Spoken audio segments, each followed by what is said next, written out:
বাংলাদেশ জামাত ইসলামী এই রিফর্ম প্রসেসে এবং ইস্যুতে আমরা দলীয় দৃষ্টিকোণ থেকে এটা বিবেচনা করছি। এটা আমরা দেশের স্বার্থে জাতীয়ভাবে সকলের কল্যাণ কোনটি হতে পারে সেটি হচ্ছে আমাদের বিবেচনার বিষয়।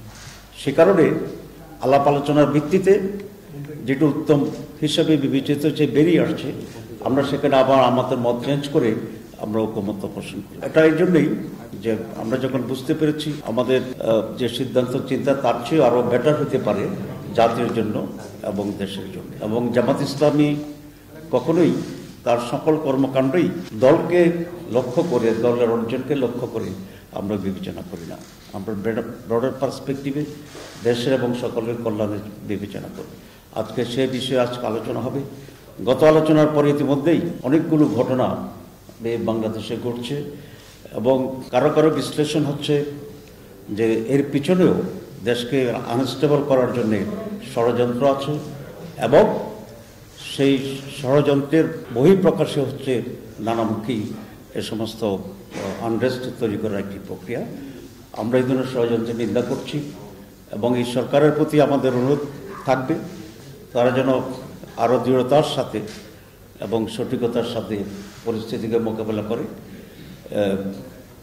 সমস্ত পজিটিভ কাজে আমাদের সমর্থন থাকবে। এই সমস্ত রিফর্মস কমিটি ইত্যাদি পরে আমরা যেটা বের করে আনতে চাচ্ছি এবং মূল লক্ষ্য হচ্ছে আমাদের আগামী নির্বাচন যদি সুষ্ঠু হয়, সঠিক হয় এবং অবাধ হয়, সন্ত্রাসমুক্ত হয়, এটি আমাদের একটি প্রধান লক্ষ্য।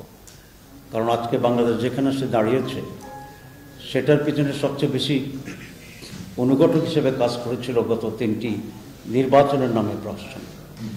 এবং বাংলাদেশ যদি এই ব্যাকলগ থেকে বেরিয়ে আসতে হয় তাহলে একেবারেই গ্রহণযোগ্য একটি সুষ্ঠু অবাধ নির্বাচনেই এটার সলিউশন।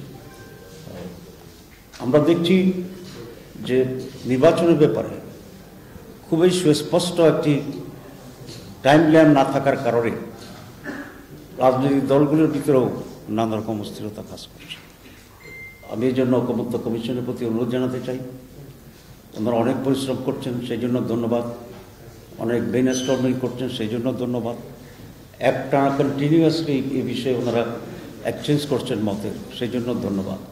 তবে আমি মনে করি এখানে খুব বেশি সময় না নিয়ে আমাদের একটি ঐকমত্যে পৌঁছানো উচিত এবং যে সমস্ত ইস্যুগুলো অত্যন্ত বেশি গুরুত্বপূর্ণ পলিটিক্যাল স্টেবিলিটি এবং ফেয়ার ইলেকশনের জন্য, প্রপার ইলেকশনের জন্য, সেগুলোকে গুরুত্ব দিয়েই আমি মনে করি একটা সিদ্ধান্ত চূড়ান্ত হওয়া দরকার এবং যথাশীঘ্র সম্ভব এরপরে নির্বাচন অনুষ্ঠানের ব্যবস্থা গ্রহণ করা দরকার। তবে আমি ব্যক্তিগত মনে করি যে আগামী নির্বাচনও একেবারেই সঠিক সুষ্ঠু হবে এরকম পরিস্থিতি কিন্তু এখনও লক্ষ্য করা যাচ্ছে না। কারণ কোনো কনস্টিটিউয়েন্সিতে ইতিমধ্যেই নানা সমস্যা দেখা যাচ্ছে।